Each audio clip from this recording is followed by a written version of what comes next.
Hi friends, അസ്സലാമു അലൈക്കും. നമസ്കാരം. പുതിയൊരു വീഡിയോയിലേക്ക് എല്ലാ കൂട്ടുകാർക്കും വീണ്ടും സ്വാഗതം. ഇന്ന് നമ്മളൊരു ഉഴുന്നുവടയുടെ റെസിപ്പി ആയിട്ടാണ് വന്നിരിക്കുന്നത്. അപ്പം വിചാരിക്കും ഉഴുന്നുവട എല്ലാവർക്കും ഉണ്ടാക്കാൻ അറിയാവുന്നതല്ല, പക്ഷേ നമ്മൾ ഉണ്ടാക്കുമ്പോൾ ചിലപ്പോഴൊക്കെ ഒന്നും പെർഫെക്റ്റായി വരാറില്ലല്ലോ. നമ്മുടെ റെസിപ്പിയിലോട്ട് പോകുന്നതിന് മുമ്പേ വീഡിയോ ആദ്യമായി കാണുന്ന ഏതെങ്കിലും ഫ്രണ്ട്സ് ഉണ്ടെങ്കിൽ പ്ലീസ് ഒന്ന് സബ്സ്ക്രൈബ് ചെയ്ത് സപ്പോർട്ട് ചെയ്യണേ. വീഡിയോ ഇഷ്ടമായെങ്കിൽ ലൈക്ക് ചെയ്യാനും നിങ്ങളുടെയൊക്കെ അഭിപ്രായങ്ങൾ കമൻറ്റ് ചെയ്യാനും നിങ്ങളുടെ ഫ്രണ്ട്സിനും ഫാമിലിക്കും ഒക്കെ ഒന്ന് ഷെയർ ചെയ്ത് കൊടുക്കാനും മറന്നു പോകരുത്.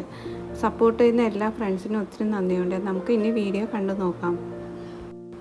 അതിനായിട്ട് നമ്മൾ 1 കപ്പ് ഉഴുന്ന് 2 മണിക്കൂർ വെള്ളത്തിലിട്ട് കുതിർത്തെടുത്ത് വെച്ചിരിക്കുകയാണ് കേട്ടോ. കഴുകി വൃത്തിയാക്കി ചെറിയൊരു കഷ്ണം 2 കഷ്ണം ഇഞ്ചിയും കൂടെ ഇട്ടിട്ട് നമ്മുടെ മിക്സിയുടെ ജാറിൽ ഒരു 1/4 കപ്പ് വെള്ളവും കൂടെ ചേർത്താണ് നമ്മളൊന്ന് അരച്ചെടുക്കുന്നത്. അരച്ച് നമ്മളൊരു ബൗളിലോട്ടൊന്ന് മാറ്റിയിട്ടുണ്ട്. അതിനുശേഷം നമ്മൾ പാകത്തിന് ഉപ്പും കൂടെ ഒന്ന് ചേർത്ത് കൊടുത്തിട്ടുണ്ട്. നന്നായിട്ട് ഒന്ന് ഇളക്കി മിക്സ് ചെയ്യാം. അതിനുശേഷം നമ്മളൊന്ന് അരമണിക്കൂർ അടച്ച് മാറ്റി വയ്ക്കുന്നുണ്ട്. ഇപ്പം അരമണിക്കൂർ കഴിഞ്ഞിട്ടുണ്ട്.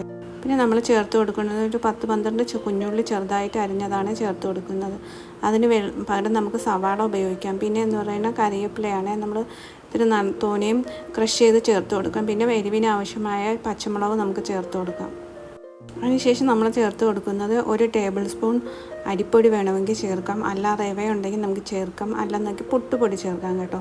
എന്നിട്ട് നമുക്ക് നന്നായിട്ട് മിക്സ് ചെയ്തെടുക്കാം. അല്ലെങ്കിൽ എന്നാലും നമുക്ക് പെർഫെക്റ്റായിട്ട് ഷേപ്പായിട്ട് കിട്ടത്തുള്ളൂ കേട്ടോ.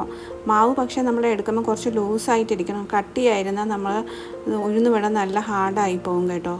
അതുകൊണ്ട് കുറച്ച് ലൂസായി തന്നെ ഇരിക്കണം നമ്മൾ എടുക്കുമ്പോഴത്തേക്ക്. നമുക്ക് വെള്ളം നനച്ചിട്ട് അങ്ങനെ വേണമെങ്കിലും ഉണ്ടാക്കാം. കയ്യിൽ നിന്ന് വെള്ളം നനച്ചിട്ട് അങ്ങനെ ഉണ്ടാക്കാം. പിന്നെ അങ്ങനെ അറിയാത്തവർക്ക് നമുക്കൊരു കണ്ണൻ ചിരട്ട വൃത്തിയാക്കി എടുത്തതിന് ശേഷം ഷേപ്പിൽ നമുക്ക് വെള്ളം മുക്കിയതിന് ശേഷം വെള്ളത്തിലൊന്ന് ചിരട്ട മുക്കിയതിന് ശേഷം വെച്ചിട്ട് നമുക്ക് ഷേപ്പ് ചെയ്തിട്ട് ചൂടായ എണ്ണയിലോട്ട് ഡിപ്പ് ചെയ്തതിന് ശേഷം ഉടനെ തന്നെ തട്ടി കൊടുക്കരുത്. കുറച്ചൊന്ന് ടൈം കഴിയുമ്പോൾ അപ്പോൾ താനേ അങ്ങ് വീണുകൊള്ളും കേട്ടോ. നമുക്ക് പെർഫെക്റ്റായിട്ട് വട ഉണ്ടാക്കിയെടുക്കാം. എല്ലാവരും ഒന്ന് ട്രൈ ചെയ്ത് നോക്കണേ. Thanks for watching. വീണ്ടും നമുക്ക് പുതിയൊരു വീഡിയോയിലൂടെ കാണാം.